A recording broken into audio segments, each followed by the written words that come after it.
दावत media YouTube channel, मोहब्बत का पैगाम, इंसानियत के नाम। बहुत बहुत शुक्रिया। आज इस प्रोग्राम में मतलब एक शुक्रिया तो इस बात का अदा करना चाहिए कि इस प्रोग्राम में शरीक होने का आपने मौका दिया, आपने यहाँ पर बुलाया, पूरा स्वागत सम्मान करके आज आपके साथ जुड़ने का एक मौका दिया।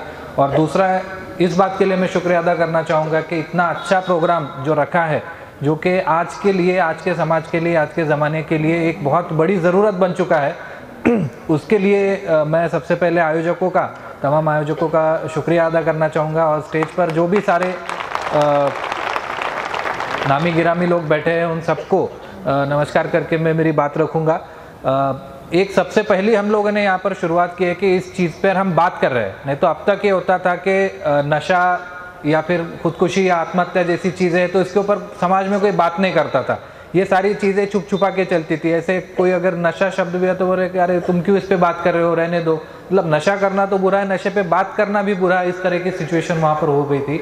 और उस वजह से ये हो रहा था कि इसके ऊपर जब तक हम बात नहीं करते ये इशू सामने नहीं आएगा। जैसे हमने देखा है कि कोई जब हमें मर्ज होता है, कोई रोग होता है, तो उसमें जब तक वो सामने नहीं आता, हम उसे पहचानते नहीं, तब तक उसके ऊपर इलाज नहीं हो सकता। इसी तरह से ये भी एक तरह का जो रोग है, ये हमारे सिस्टम को, हमारे समाज को लगा है। तो इसका पहले हमें आइडेंटिफिकेशन करना पड़ेगा, हमें देखना पड़ेगा कि कहाँ पर कौन सा तबका है, कौन से लोग हैं, कौन से हमारे भाई हैं जो इसमें बह रहे हैं, नशे में या खुदकुशी के डिप्रेशन में। और उसके बाद हमें उनके ऊपर एक उपचार करना पड़ेगा, उनका इलाज करना पड़ेगा। तो ये सबसे अच्छी एक बात हो रही है कि आज हम इस पर बात कर रहे हैं, नहीं तो अदरवाइज़ ये सारी छुप छुपा के बातें चलती थी। और इसके ऊपर अगर हम बात ही नहीं करेंगे तो ये बात सामने कैसे आएगी, फिर इलाज तो उसका बहुत दूर रहता है। तो ये एक बहुत बढ़िया और बेहतरीन शुरुआत आज हमने यहाँ पर पाई है और इसको हम आगे ज़रूर इसी तरह से कंटिन्यू रखेंगे। और अगर आप पूछेंगे तो नशाखोरी के बारे में मैं थोड़ा सा बोलना चाहूँगा। हमारे ज़िले में अभी नशा मुक्त भारत अभियान, उसका दूसरा फेज़ चल रहा है।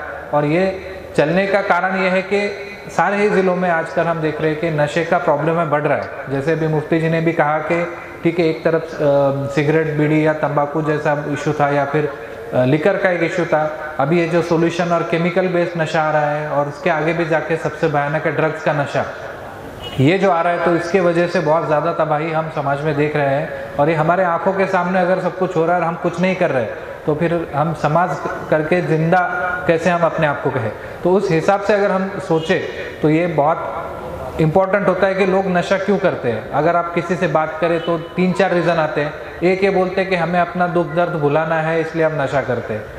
ऐसा कौन सा लोग भूल जाते हैं, रात को दारू पी के यहाँ वहाँ घूमते हैं कि कहीं पे गटर में गिरते हैं, सुबह तो वही ज़िंदगी अपने को जीनी है। तो ये सबसे पहले इम्पोर्टेंट आपने बात ध्यान में रखनी है कि ऐसा कुछ भूलना भुलाना होता नहीं है। दुख को अगर कम करना है तो उसके लिए हमें कुछ अच्छी चीज़ें करनी पड़ती है। अगर अंधेरे को मिटाना है तो रोशनी बढ़ानी पड़ती है, अंधेरे को अंधेरा नहीं मिटा सकता।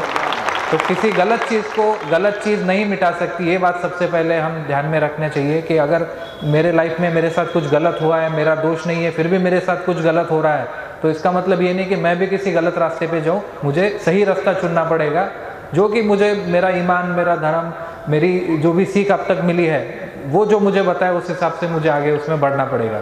तो सबसे पहले ये चीज़ है कि इससे कोई दुख दर्द भूल नहीं सकता।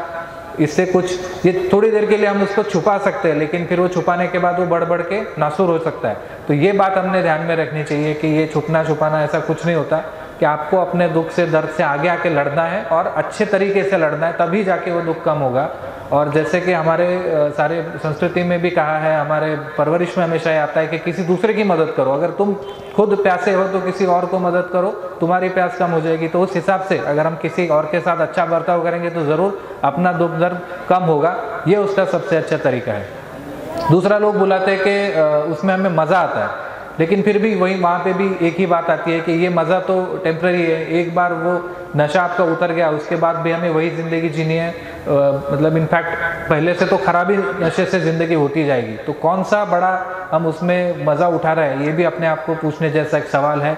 मज़ा भी उठाना है तो काफ़ी अलग अलग चीज़ें हम कर सकते हैं। हमारी फैमिली के साथ बैठ सकते हैं, हमारे दोस्तों के साथ बैठ सकते हैं, 4 बातें कर सकते हैं। आज तो मोबाइल और सोशल मीडिया के इस टाइम में एक दूसरे के साथ मिलकर बात करना भी बहुत एक जिसे बोलते हैं ना रेयर टाइप का हो गया कि ऐसा होता नहीं है ज़्यादातर कि हम लोग 4 दोस्त बैठे और बातें कर रहे हो, अच्छी बातें कर रहे हो। तो ये कुछ हम कर सकते हैं। बहुत सारी चीज़ें, आप मूवी देख सकते हैं, आप अपने पसंदीदा गाने सुन सकते हैं, जिससे जिससे जो जो चीज़ अच्छी लगती है, जिसमें किसी और का और अपना नुकसान ना हो, वो हम ज़रूर करें। लेकिन खुद का नुकसान करने वाला नशा, उससे हमें दूर रहना है। तीसरी बात ये बोलते हैं कि जैसे किसी दोस्त ने सिखा दिया, या फिर एक सोसाइटी का पीयर प्रेशर होता है कि मैं किसी ऑफिस में काम कर रहा हूँ, मेरे ऑफिस में मेरे साथ 3 बंदे हैं, वो भी नशा करते, तो चौथा मैं अलग पढ़ रहा हूँ, तो इसलिए मुझे ज्वाइन करना पड़ रहा है। ये भी कोई खास रीज़न नहीं हुआ। इसमें क्या है, मतलब 3 लोग अगर कुएं में कूद रहे तो चौथा कूदे, ऐसा ज़रूरी नहीं है। हमें तो उल्टा उन तीनों को बचाना है। तो हमें उल्टा करना चाहिए कि नहीं, अगर आज मैं अकेला हूँ जो नशा नहीं कर रहा हूँ, तो मैं और दोनों को कन्विंस करूँगा कि नहीं आप भी मत करो, उनको इस चंगुल से बाहर निकालूंगा। अगर ये सब हमने सोच विचार किया तो ज़रूर हम सब लोग एक समाज करके नशा मुक्ति की तरफ बढ़ सकते हैं। वैसा ही इशू अपना आत्महत्या या खुदकुशी का है। आज जैसे मैंने बोला कि हम लोग एक दूसरे से बात नहीं करते, तो अंदर जो डिप्रेशन आता है, जो निराशा होती है, वो बढ़ते जा रही है। तो सबसे पहले इंपॉर्टेंट चीज़ है कि आप बात करो, किसी से भी बात करो, अपनी फैमिली है, अपने दोस्त हैं, अपने फ्रेंड सर्कल होता है, किसी से भी आप जाके बात कर सकते हैं। और अगर आपको कोई ना मिले तो हम सबकी तरफ से मैं लिबर्टी लेता हूँ, हम लोग जो सारे स्टेज पर बैठे, आप हमसे आके बात करो। कोई उसमें ठीक है, थोड़ा सा वक्त का इशू होता है, किसी के पास आज नहीं कल मिलेंगे, लेकिन हम लोग सब यहाँ पे आपको बात करने के लिए बैठे। सारे लोग जो तमाम स्टेज पर बैठे हैं, सारे बहुत जिम्मेदार यहाँ के लोग हैं, और ये आपको सबको मदद करने के लिए ज़रूर यहाँ पर अपना एक कदम आगे बढ़ाएंगे। तो आप बात कीजिए, अपना डिप्रेशन, अपनी निराशा जो उसे बाहर निकालिए, क्योंकि इसके अलावा आपको भी राहत मिलेगी नहीं। छोटी छोटी चीज़ें होती है कहीं पे, खास करके जो युवा वर्ग होता है हमारा, जवान लड़के लड़कियां रहती है, उसमें एक होता है कि ये मूवीज़ देखकर थोड़ा सा फिर प्यार व्यार हो जाता है और उसमें फिर डिप्रेशन में चले जाते हैं। तो ये भी कुछ नहीं। अब ये देखो, मैं इस एज से आगे निकल गया हूँ अभी, कॉलेज वाले एज से। अब मुझे लगता है वो क्या बचकाना चीज़ें सब लोग कॉलेज में करते थे। आपको भी ज़रूर यही लगेगा, आपके सारे बड़े बुजुर्ग आपको यही बताएंगे कि कॉलेज लाइफ में जो बड़ी बड़ी चीज़ें लगती है ना, ये एक्चुअली उसके बाद आपको याद भी नहीं रहेगी ज़िंदगी भर। छोटी छोटी इतनी बातों पर इतने मतलब अच्छे बच्चे, अच्छे घरों के लड़के डिप्रेशन में आ जाते हैं।